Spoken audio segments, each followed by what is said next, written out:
What's going on, everybody? I'm here to talk to you about some key takeaways between the Cowboys and the Eagles Week 1 matchup at the Link. This was an absolute barn burner. I feel like nobody came into this matchup without any animosity or any ill will. And that includes two guys in particular, which is who I'm going to start this whole thing off with, and that is Jalen Carter and Dak Prescott.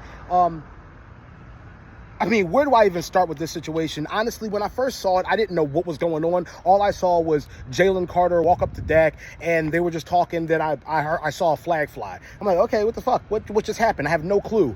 But then we get the replay, and then we see Jalen Carter physically walk up to Dak and spit on him. And at that point, I was like, oh no. Oh no, this is a really bad look. Jalen, why are you doing this? This is horrible. You already had this incident before you got to the league. You had a few fights last year. And now this, oh no, suspend this guy. He is a bad look for our organization. But then, we got context, ladies and gentlemen.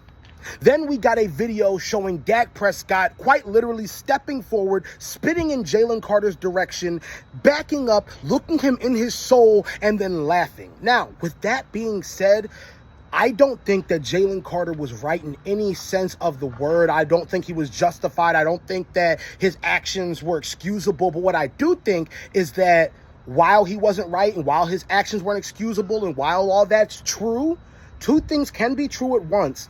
And Dak Prescott started that. Now, could a Jalen Carter have handled it better? Absolutely. He should have handled it better. He needs to start forming himself into a leader on this team because he's had a few years under his belt, and it's about that time for him to take on more of a vet role. He's not a kid no more. So that being said, he needs to react better. He cannot lose his cool like this just on any given day because anyone can say anything to anybody. We don't know what goes on that football field. So that's why I say, we got to give context to this type of stuff. It can't just be, oh, well, we saw what happened, so this is what happened. No, there's always more than black and white to every story. It kind of reminds me of that Myles Garrett incident where he rips off Mason Rudolph's helmet and smashes him on the head with it. Now, prior to that incident, we didn't know Myles Garrett to do anything like that. He's always been a really humble, nice dude, a hell of a defender, but that's about it. He's not like some ruffian thug or anything like that. But it was alleged, apparently Myles Garrett said that Mason Rudolph said some racial things to him. Whether that's true or not, I don't know. But what we do know is that it's very unlikely for someone like Myles Garrett, someone with no previous issues at all, to rip the helmet off of someone and smack them in the head for no reason.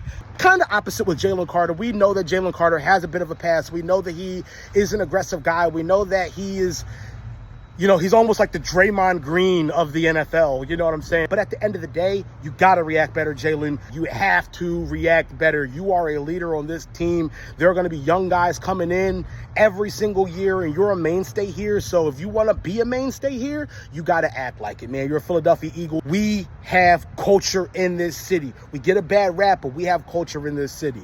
But with all that said, Dak is not some blameless victim in this who just was standing there and happened to get spit on. No. He started the whole thing. He stoked the fire, and that's what happened. So all I'm saying is cut the guy some slack.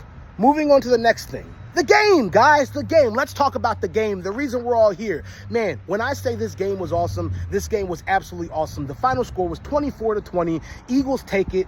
It was one of those things that could have been anybody's game. A few minor adjustments, a few catches that should have been made, and the Cowboys could have taken it. And the Cowboys could have taken it by more than just a touchdown or more than just a field goal. So it's something that we definitely need to, keep in mind that the Cowboys aren't some chump team, even though they lost Micah Parsons. They aren't some chump team that are going to bend over and just, get screwed by the rest of the NFC.